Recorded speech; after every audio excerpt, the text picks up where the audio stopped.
massalé, appelé garam masala en Inde, d'où il tire ses origines, est un mélange d'épices torréfiées et réduites en poudre.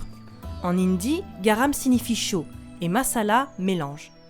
La cuisine indienne et la cuisine pakistanaise ont eu une influence importante sur la gastronomie réunionnaise, notamment depuis l'époque de l'arrivée des engagés indiens. Nous sommes dans les hauts de la commune de Saint-Paul. Dans ce laboratoire juxtaposé à sa maison, Nathalie prépare des épices, condiments et autres mixtures traditionnelles réunionnaises destinées à la vente. Elle nous explique comment elle fabrique son propre massalé. Alors, pour avoir un bon massalé, il faut savoir que c'est très long. Pourquoi ? Parce que le massalé, ça dépend. Il y a plusieurs modèles de coriandre. Ensuite, l'os du grillé, c'est pareil. Il faut aimer. Il faut le faire avec amour, il faut de la patience et en pensant que quand les gens mangent, ils disent du bien de la personne et aussi du produit. Nathalie commence donc sa préparation par la pesée des ingrédients après avoir fait le tri. Il n'existe pas, comme souvent en gastronomie, de liste figée d'ingrédients et les proportions peuvent varier selon qui prépare le mélange. À titre indicatif, le massalé réunionnais peut se composer de coriandre, de cumin, de fenugrec, de graines de moutarde, de feuilles de caloupilé et de cardamone. Nathalie, elle, se limite à 3 ou 4 ingrédients. La coriandre, le cumin, les feuilles de caloupilé et ensuite, quand je fais pimenter, c'est quelques grains de piment. On fait le mélange par terre dans une vanne et ensuite, quand on verse le tout dans la marmite, ce qui reste à faire, c'est tourner. C'est là qu'il faut s'armer de patience. Touiller. Il ne faut pas jamais laisser comme ça. C'est pour ça que je vous dis que est-ce qu'il y aura encore des gens qui auront de la patience pour le faire?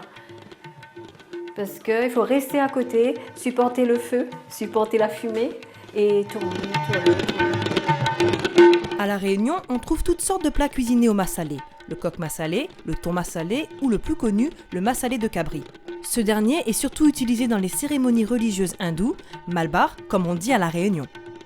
C'est d'ailleurs avec l'un des descendants de ses premiers engagés indiens que Nathalie a appris à préparer le massalé. Ma fierté, c'est comme ça une épice indienne et qu'on pratique cette religion-là.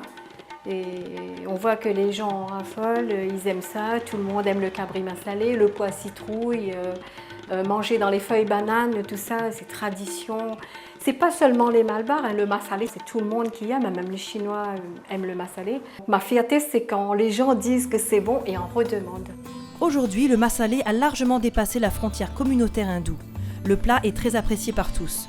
Et si contrairement à d'autres traditions réunionnaises, il existe encore beaucoup de grilleurs de massalé à La Réunion, Nathalie s'inquiète tout de même.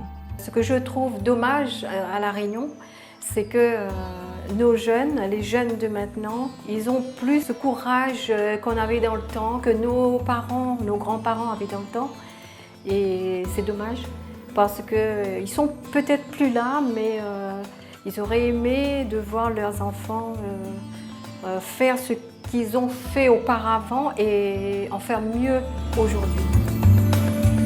Un conseil que je donne aux jeunes, il ne faut pas laisser nos traditions mourir.